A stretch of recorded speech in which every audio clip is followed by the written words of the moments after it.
kebijakan pemerintahan Presiden Abdurrahman Wahid. Abdurrahman Wahid, yang lebih dikenal dengan nama Gus Dur, menjabat sebagai Presiden Indonesia yang keempat dari tahun 1999 hingga tahun 2001. Meskipun masa pemerintahannya relatif singkat, Gus Dur dikenal dengan kebijakan progresifnya yang mencoba mendorong perubahan demokratis dan memulihkan hak-hak minoritas di Indonesia. Berikut adalah kebijakan pemerintahan pada masa Presiden Abdurrahman Wahid. Yang pertama, reformasi militer. Gus Dur menginisiasi pemisahan antara Tentara Nasional Indonesia atau TNI dan Kepolisian Republik Indonesia atau Polri. Gus Dur juga berupaya mengakhiri difungsi ABRI, suatu doktrin yang memberikan militer peran dalam pemerintahan sipil dan politik. Yang kedua, pemulihan hak minoritas. Gus Dur memperbolehkan perayaan Imlek dan penggunaan aksara Tionghoa. Selain itu, dia menjadikan Imlek sebagai hari libur nasional, memberikan pengakuan resmi kepada komunitas Tionghoa. Yang ketiga, otonomi daerah. Dalam rangka desentralisasi, Gus Dur mengeluarkan Undang-Undang Nomor 22 Tahun 1999 tentang pemerintahan daerah, yang memberikan otonomi yang lebih besar kepada pemerintah daerah. Yang keempat, pemulihan hubungan internasional. Gus Dur berupaya memperbaiki hubungan Indonesia dengan banyak negara, terutama dengan Australia dan Israel. Yang kelima, penanganan konflik regional. Di Aceh, Gus Dur awalnya mengambil pendekatan damai dengan mengizinkan pengibaran bendera GAM. Di Papua, ia mengizinkan penggunaan nama Papua menggantikan Irian Jaya dan memberikan hak khusus kepada wilayah tersebut. Yang keenam, kebebasan pers. Era Gus Dur melihat perkembangan kebebasan pers yang signifikan, dengan banyak media baru yang muncul dan melapor tanpa rasa takut akan intervensi pemerintah. Yang ketujuh, isu korupsi, terutama terkait skandal Bulog dan Brunei. Meskipun Gus Dur sendiri tidak terlibat dalam skandal korupsi, pemerintahannya dihantui oleh tuduhan korupsi. Yang kedelapan, kebijakan agama. Gus Dur mendukung kebebasan beragama dan berkeyakinan, serta mengupayakan pengakuan terhadap aliran kepercayaan di Indonesia. Yang kesembilan, pendidikan. Menghapuskan penggunaan seragam berdasarkan agama di sekolah-sekolah, yang sebelumnya menjadi simbol diskriminasi bagi siswa non-muslim di banyak daerah. Yang terakhir, kebijakan sosial. Gus Dur memperkenalkan program untuk memberdayakan masyarakat miskin dan upaya meningkatkan pelayanan kesehatan serta pendidikan. Megawati Soekarno Putri adalah Presiden kelima Republik Indonesia. Profesor Dr. Hajah Diah Permata Megawati Setiawati Soekarno Putri yang lahir pada 23 Januari 1947 adalah Presiden Indonesia yang kelima yang menjabat sejak 23 Juli 2001 sampai 20 Oktober 2004. Ia merupakan Presiden wanita Indonesia pertama dan putri dari Presiden Indonesia pertama, Soekarno, yang kemudian mengikuti jejak ayahnya menjadi Presiden Indonesia. Selama masa pemerintahannya, Megawati menerapkan beberapa kebijakan sebagai berikut. Yang pertama adalah kebijakan di bidang politik, yaitu menerapkan sistem kepartaian dan sistem pemilu yang baru. Megawati melakukan pemilihan presiden dan wakil presiden secara langsung. Dia juga menerapkan mekanisme pergantian antar waktu atau recall, yaitu hak dari sebuah partai untuk memberhentikan anggotanya dari DPR. Yang kedua, kebijakan di bidang ekonomi, yaitu menerapkan kebijakan moneter yang dijalankan oleh Bank Indonesia. Dia juga mendorong direalisasikannya investasi asing, kemudian membentuk Tim Nasional Pertumbuhan Investasi. Yang ketiga, yaitu kebijakan di bidang sosial, membentuk Komite Penanggulangan Kemiskinan atau KPK. Dia juga memprakarsai program beras rakyat miskin atau beras raskin. Yang keempat, kebijakan di bidang hukum.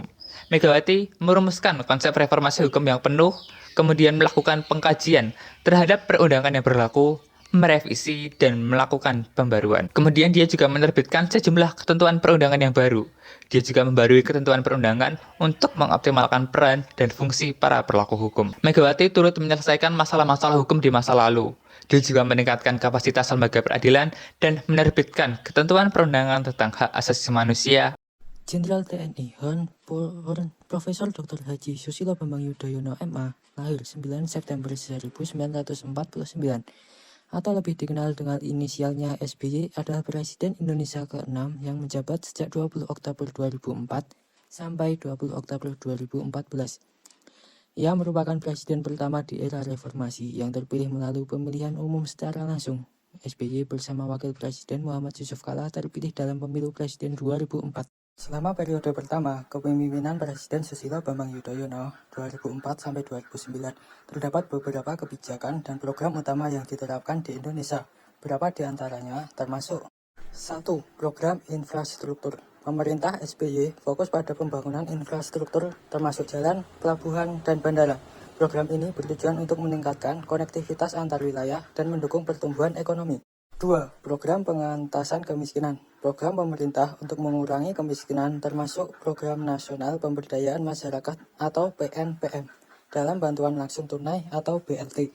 Tujuannya adalah memberikan bantuan kepada keluarga miskin dan meningkatkan akses mereka terhadap layanan dasar. 3. Pemberantasan korupsi. SBY memperkuat Komisi Pemberantasan Korupsi atau KPK dan berkomitmen untuk memberantas korupsi di berbagai sektor pemerintahan. 4.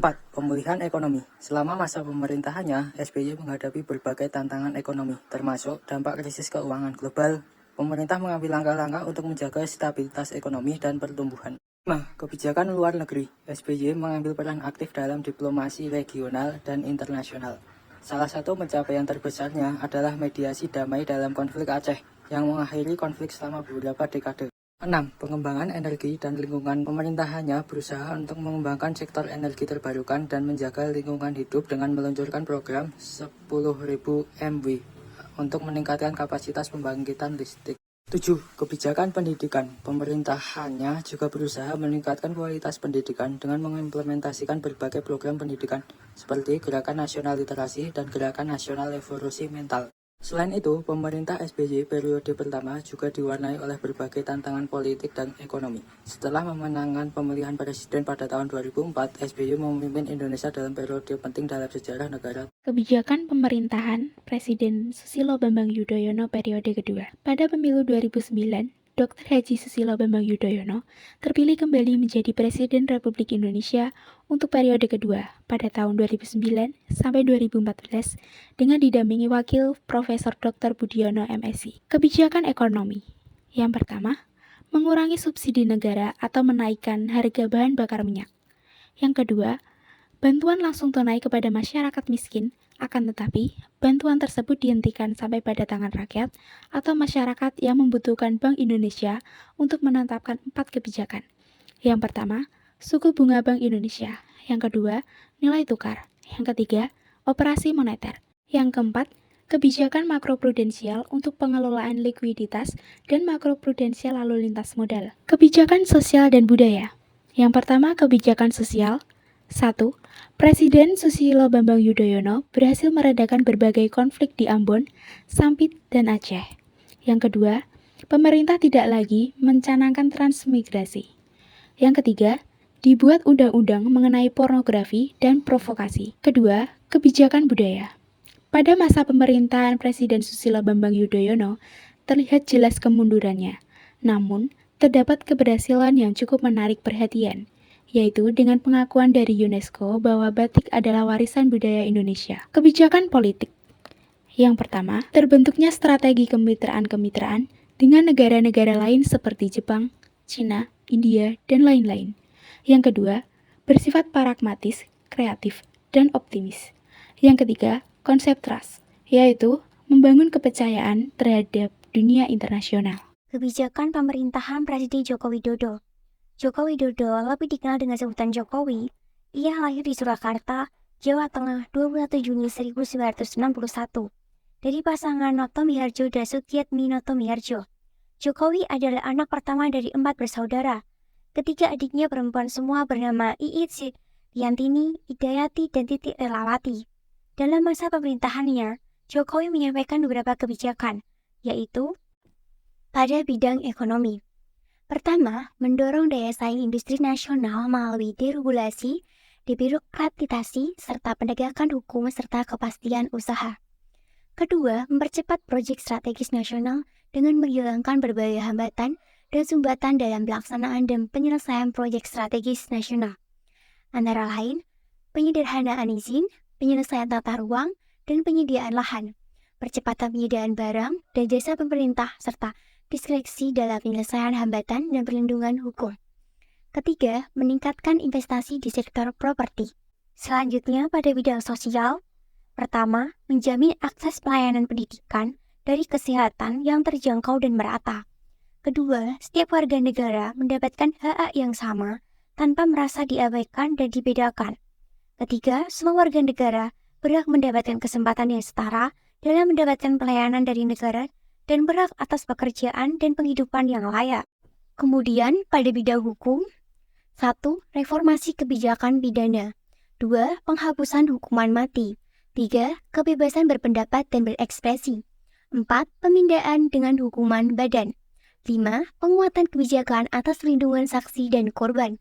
6. Sistem peradilan pidana anak. Selanjutnya, pada bidang sosial budaya, pertama, penyediaan ruang bagi keragaman ekspresi budaya dan mendorong interaksi budaya untuk memperkuat kebudayaan yang inklusif.